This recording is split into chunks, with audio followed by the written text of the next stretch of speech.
Ford's got a new pony car in its stable, and this one is electric. It's the Mustang Mach-E, and while the company hasn't yet confirmed it's coming to Australia, we came here to Michigan to take it for a first drive. As far as the numbers go, the lowest spec rear-wheel drive base Mach-E makes do with 194 kilowatts and 430 newton meters of torque. The top-shelf GT try 358 kilowatts and a whopping 813 newton meters. That's more or less on par with the Mustang GT 500.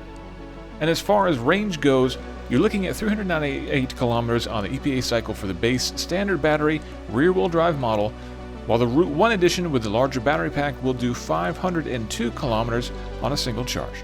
I'm going to leave it up to you to debate in comments whether or not you think that the Mach-E Mustang is an actual Mustang as such. Personally, I'm not really interested in debating. All I know is that this is a really, really good car. I've been lucky to drive the Mach-E on many occasions now, and every time I drive it, I seem to like it a little bit more. This one that I'm driving right now today is a premium trim, so basically one of the top tiers that you can get right now, just short of the GT in terms of overall pricing. And that means I've got a really nicely equipped cabin. I've got kind of this light gray leather. I've got the giant panoramic glass roof above me. I've got the big, beautiful portrait-oriented display in front of me here, which I can get through to sync forward, all the good stuff that I need to. We'll talk about more on that in just a minute.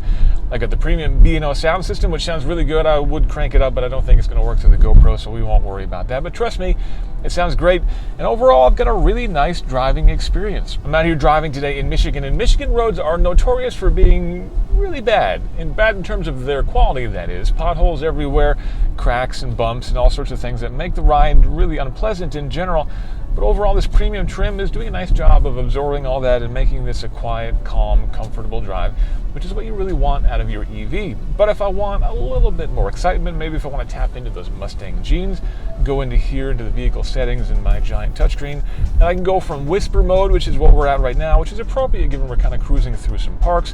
I can step up to the engage mode, which gives me a little bit more throttle response and a little bit more fun to drive. I can feel it already just with a little bit of a push on the throttle there. Then I can step all the way up to unbridled, which is the high performance drive mode. And now if I put my foot down, it absolutely leaps forward. I've got all-wheel drive, so maximum power now in the unbridled mode. And that makes this thing drive like, well, nothing short of an EV. I'd say this thing is even quicker in terms of throttle response and in terms of perceived acceleration even than a Mustang GT. And that's really, really impressive. Now, where this is not going to compare to a Mustang is, of course, the handling. This is, of course, a big, heavy SUV. But unlike a Mustang, we've got a lot of room in the back seats there. You could fit 3 adults back there pretty comfortably. Plenty of headroom thanks to, again, to the glass roof. Out back behind that, we've got the hatch with a lot of cargo space, and if you need even more, those seats fold back. And if you need even more than that, we've got a generously sized frunk up there. Not quite as big as the frunk in the F-150 Lightning, but pretty good. For the current model year Mach-E here in the US, Ford has added Copilot 360 to the entire range. So every car now gets full 360 view cameras, and that gives you full adaptive safety systems as well, things like lane keep assist and adaptive cruise. You can step up to Blue Cruise if you want full hands-off driving on the highway as well. That will add on a driver monitoring system, which is built here on the center console.